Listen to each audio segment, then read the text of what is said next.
Mais en même temps, le populisme, ben, il y a plusieurs définitions de ce mot-là. Moi, il y a une définition que j'aime bien, c'est se méfier des institutions. Oui. Moi, je trouve que c'est une définition qui est juste parce que elle ne bascule pas dans la part sombre de ce qu'on estime être le populisme.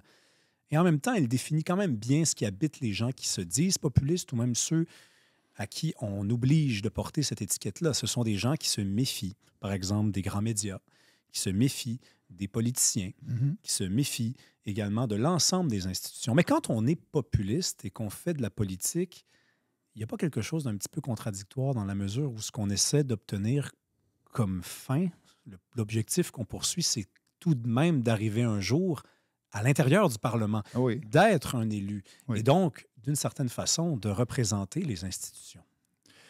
Oui, les institutions sont puissantes. Moi, je pourrais vous donner, en tant que ministre sous le gouvernement Harper, Ouais. j'ai vu, Vous avez été ministre des Affaires étrangères. oui, puis ministre de l'Industrie, puis j'ai vu justement l'État profond en pleine action. C'est quoi ça, l'État profond? Bien, c'est des fonctionnaires qui restent et les politiciens qui passent. Donc, par exemple, des fonctionnaires, l'exemple que je vais vous donner, c'est un exemple que j'ai vécu.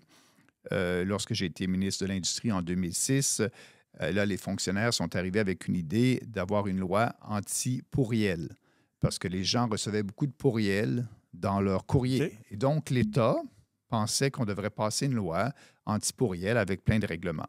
Moi, lorsqu'on m'a présenté ce projet-là, j'ai dit non. J'ai dit, si les gens ne veulent pas avoir de pourriel, le marché privé existe. Ils peuvent s'acheter un firewall, ils peuvent s'acheter un logiciel qui va bloquer ces pourriels-là. Le marché répond à cette demande-là. L'État n'a pas besoin de faire une loi, puis après ça, avoir des fonctionnaires qui gèrent ça, demander de la réglementation, etc. Donc, j'ai dit non à ça. Mais plus tard, vous avez dit, j'ai été ministre des Affaires étrangères, donc j'ai quitté l'industrie. Mais ces fonctionnaires-là, c'est leur dossier à cœur. C'est peut-être un dossier qu'ils avaient depuis plusieurs mois ou plusieurs années. Donc, un autre ministre a été nommé et ils ont convaincu ce ministre-là de passer une loi contre les pourriels. Et moi, j'étais au cabinet.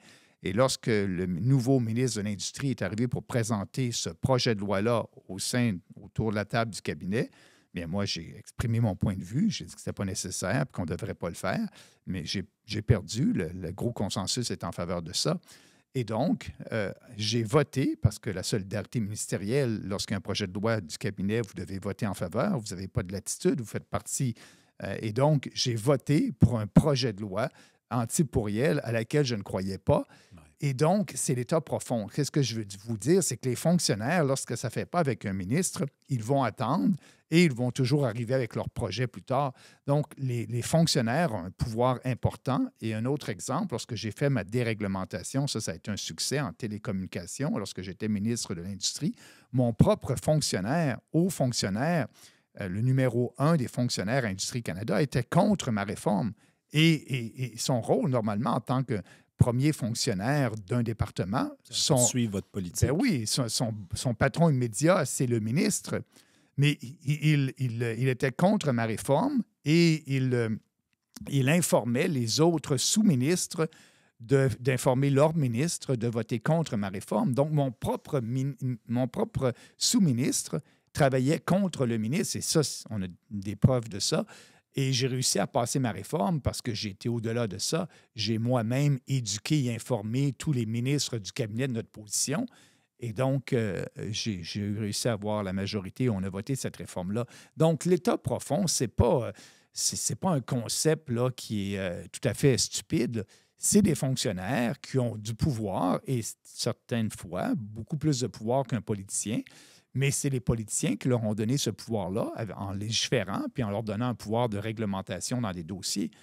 Et donc, c'est ça, ça existe. C'est pour ça qu'il faut avoir un gouvernement plus petit, moins de lois, moins de règlements, moins de fonctionnaires pour avoir plus de liberté et que les politiciens soient plus au contrôle de leur ministère.